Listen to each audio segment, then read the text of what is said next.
Bulalong baboy. Sa ulo, tira ko hindi kakasya. Nilagyan ng sahog. Bawang sibuyas. Pag rin naluto ay talagang hihigop na tayo ng sabaw.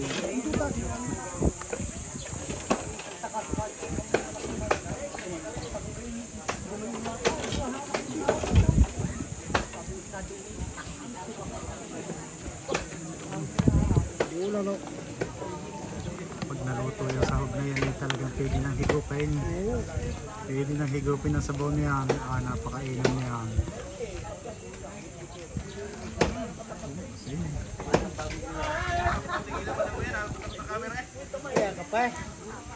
Kape.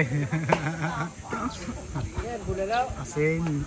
Tapos lagyan din ng paminta. Maraming paminta. Alastek. Talagang kalamansi na lang at patis. Kalamansi at patis, ano? Tapos may sili pa. Walang iya.